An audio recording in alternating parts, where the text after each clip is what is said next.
ও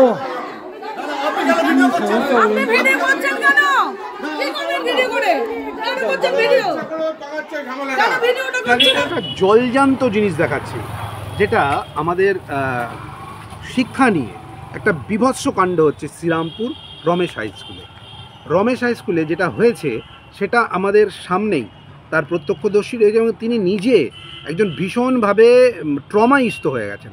মানে সারা রাত প্রায় উনি ঘুমোতে পারেননি, এবং সবথেকে বড় জিনিস যেটা উনি কালকে 11টা পর্যন্ত একটা স্কুলে আটকে রাখে, সেটা সম্ভব? আপনারা তো নিজেই বুঝতে পারছেন, একটা প্রধান শিক্ষিকাকে রাত 11টা পর্যন্ত আটকে রাখা হয়েছে। বাকিটা ওনার কাছ থেকে শুনবো। বলুন দিদি, কি হয়েছিল কাল?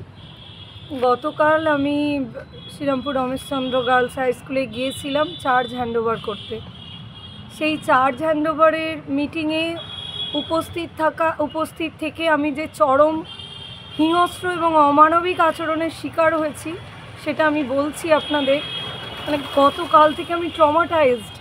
মিটিং চলাকালীন অবস্থায় স্কুলের কিছু অ্যাসিস্ট্যান্ট টিচার এবং নন টিচিং মেল স্টাফ, যারা কিনা ম্যানেজিং কমিটির মেম্বারই নন, তারা মিটিংয়ের মধ্যে ঢুকে পড়ে চিৎকার চেঁচামেচি মারমুখী হয়ে এগিয়ে এসেছেন, চরম বিশৃঙ্খল পরিস্থিতি তৈরি করেছিলেন এবং আমাকে রাত্রির 11:15 পর্যন্ত স্কুলে আটকে রাখা হয় কালকে। আমি তখন প্রেসিডেন্ট স্যারকে বারংবার অনুরোধ করেছি যে আমাকে বাড়ি যেতে দিন, স্যার আমি বাড়ি ফিরতে পারবো না, কিন্তু কোনো কথাই কেউ শোনেননি। আমি সমস্ত লায়াবিলিটিস আমার বুঝিয়ে দিয়েছিলাম, যে সমস্ত ডকুমেন্টস আমি ওনাদের হ্যান্ডওভার করেছি সেগুলোর প্রাপ্তি স্বীকার করে আমাকে কোনো অ্যাকনলেজমেন্ট পর্যন্ত দেওয়া হয়নি। আরও ঘটনা বলি, আপনি সেই সময় কি পুলিশের দ্বারস্থ হয়েছিলেন? হ্যাঁ, যখন 11:15 বেজে যাচ্ছে আমি বাড়ি ফিরতে পারছি না, আমি 10:20 নাগাদই পুলিশকে ইনফর্ম করি পুলিশ স্টেশনে, কিন্তু পুলিশ, আমি চরম অসহায় অবস্থায় ফোন করেছিলাম ওনাদের, কিন্তু ওনাদের থেকে কোনো সাহায্য আমি কালকে পাইনি। ঠিক এই জিনিসটাই আমরা বারবার বলতে চাইছি যে পুলিশ প্রশাসন কিভাবে, দেখুন উনি যেভাবে উনি প্রবলেম ফেস করেছিলেন রাত্রির 11টার সময়, পুলিশকে উনি ফোন করেছেন, তা সত্ত্বেও শ্রীরামপুর থানা ওনাকে কোনো রকম সাপোর্ট করেননি, এটাই তো বলছেন আপনি? হ্যাঁ, একদম তাই। বাকিটা বলুন এবার আপনি। আমার এখানে সবথেকে যেটা বলার রয়েছে যে পূর্ব পরিকল্পনা মাফিক কিছু অ্যাসিস্ট্যান্ট টিচার এবং নন টিচিং স্টাফ তারা স্কুলে উপস্থিত রইলেন এবং রাত্রির 11:15 পর্যন্ত চরম বিশৃঙ্খল পরিস্থিতি স্কুলে তৈরি করলেন। ওনারা কিন্তু কেউ ম্যানেজিং কমিটির মেম্বার ছিলেন না, মেম্বার নন তারা। রাত্রির 11:15 পর্যন্ত আমি বারংবার রিকোয়েস্ট করা সত্ত্বেও কিন্তু ওনারা আমাকে ছাড়েননি। আরও একটা কথা যেটা আমি বলি, যে এই স্কুলে চরম অরাজকতা অনেক দিন আগে থেকেই চলছে।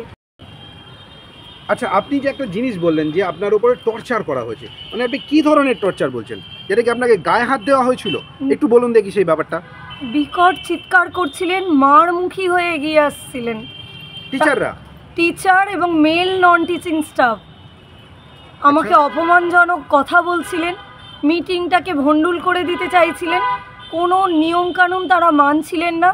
এই প্রসঙ্গে আরও বলে রাখি, যিনি টিচার ইন চার্জ হয়েছেন সুনন্দা সিনহা, তিনি কিন্তু কোনোভাবেই রেজলিউশন লিখে উঠতে পারছিলেন না। আমরা অনেকবার তাকে রিকোয়েস্ট করেছিলাম যে তিনি যেন রেজলিউশন লেখেন। ইভেন বাংলাতেও তিনি কয়েক লাইন রেজলিউশন লেখার ক্ষমতা রাখেন না, তিনি লিখতে পারছিলেন না। একজন টিচার ইন চার্জ, তিনি রেজলিউশন লিখতে পারবেন না বাংলা ভাষাতেও, ইংলিশের কথা আমি ছেড়েই দিলাম।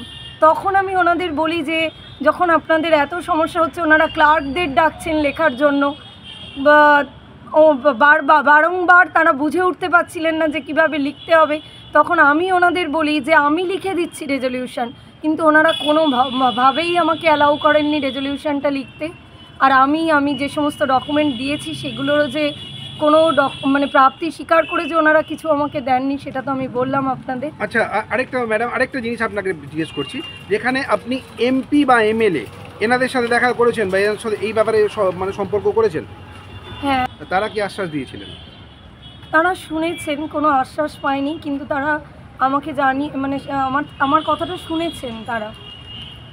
এখন আপনি কি চাইছেন? আমি এখন চাইছি মাননীয় মুখ্যমন্ত্রী মমতা বন্দ্যোপাধ্যায়, মাননীয় শিক্ষামন্ত্রী ব্রাত্য বসু, মাননীয় শ্রীরামপুরের সাংসদ কল্যাণ বন্দ্যোপাধ্যায়, মাননীয় শ্রীরামপুরের বিধায়ক ডক্টর সুদীপ্ত রয় এবং মাননীয় শিক্ষা কর্মাধ্যক্ষ ডক্টর সুবীর মুখোপাধ্যায়, এনারা বিষয়টা যেন তদন্ত করে খতিয়ে দেখেন।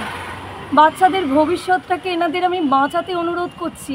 এটা চরম অরাজকতা এই স্কুলে অনেক দিন ধরে চলছে। কিছু টিচার দিনের পর দিন ফাঁকি দিয়ে চলেছেন, তারা ক্লাস নেন না, ঘন্টার পর ঘন্টা সিরিয়াল দেখেন স্টাফ রুমে বসে, কুৎসিত অঙ্গভঙ্গি করে নাচেন, এবং যে সমস্ত টিচাররা অত্যন্ত নিষ্ঠার সাথে স্কুলে কাজ করেন তাদেরকে অশ্রাব্য ভাষায় গালিগালাজও করেন। তার প্রমাণ যদি চান আমি দিয়ে দেব। সেই সমস্ত শিক্ষিকারা আমার কাছে আবেদন করেছিলেন আমি যেন স্টাফ রুমে সিসিটিভি বসাই। আচ্ছা ম্যাডাম, কালকে এই ঘটনার পর আপনি আজকে প্রায় 24 ঘন্টা হতে চইল, আপনি এই আজকে এই ব্যাপারটা কেন বলছেন? আমি তো কাল রাত্রি 12টা নাগাদ প্রায় বাড়ি ফিরেছি, তারপরে আমি সারা রাত ঘুমোতে পারিনি। আমি ট্রমাটাইজড, স্টিল আমি ট্রমাটাইজড। আপনি কি পুলিশকে জানিয়েছেন? আমি পুলিশকে কাল ভার্বালি তো জানিয়েছি, আমাকে রেস্কিউ করার জন্য আমি রিকোয়েস্ট করেছিলাম, কিন্তু আমি তাদের কোনো অ্যাসিস্ট্যান্স পাইনি। আর আজকে আমি ডায়েরি করে দেব, মেল করব পুলিশ স্টেশনে, যাতে তারা আমার ডায়েরিটা নেন। আচ্ছা, আমি এখানে স্পেসিফিক্যালি একদম কিছু শিক্ষিকার নাম উল্লেখ করে বলতে চাই। সুনন্দা সিনহা, নবনীতা দাস, রুনু প্রধান এবং মেল নন টিচিং স্টাফ বাপি সরকার, আর আরেকজন মেল নন টিচিং স্টাফ যিনি এক্স ক্লার্ক ছিলেন উমাপদ চৌধুরী, তারা কিন্তু আমাকে চরম হেনস্থা করেছেন গতকাল। এই হেনস্থার পরেও প্রধান শিক্ষিকা কি বলছেন শুনুন। মাননীয় মুখ্যমন্ত্রী মমতা বন্দ্যোপাধ্যায়, মাননীয় শিক্ষামন্ত্রী ব্রাত্য বসু, শ্রীরামপুরের মাননীয় সাংসদ কল্যাণ বন্দ্যোপাধ্যায়, শ্রীরামপুরের মাননীয় বিধায়ক ডক্টর সুদীপ্ত রায়, শিক্ষা কর্মাধ্যক্ষ মাননীয় ডক্টর সুবীর মুখোপাধ্যায়ের কাছে আমার বিনীত নিবেদন, আপনারা একটু খতিয়ে দেখুন এই স্কুলে কি চরম অরাজকতা চলছে। ছাত্রীদের ভবিষ্যৎটাকে আপনারা বাঁচান দয়া করে। আমি সমগ্র পশ্চিমবঙ্গবাসীকে এই বিদ্যালয়ের ব্যাপারে জানাতে চাই যে এই স্কুলে দিনের পর দিন যে অরাজকতা চলেছে সেটা কাম্য নয়, এতে ছাত্রীরা চরম ক্ষতিগ্রস্ত হচ্ছে। সমুদ্রা সাঁতরা, শ্রীরামপুর রমেশচন্দ্র গার্লস হাই স্কুলের আমি প্রধান শিক্ষিকা ছিলাম। বর্তমানে আমাকে তেলিনিপাড়া ভদ্রেশ্বর গার্লস হাই স্কুলে ট্রান্সফার করা হয়েছে। আমি অবাক হয়ে যাচ্ছি, এই বদলিটা আমার কাছে সত্যি অপ্রত্যাশিত ছিল। আমি স্কুলটাকে একটু একটু করে এই 3 বছরে অনেকটা এগিয়ে নিয়ে গেছি।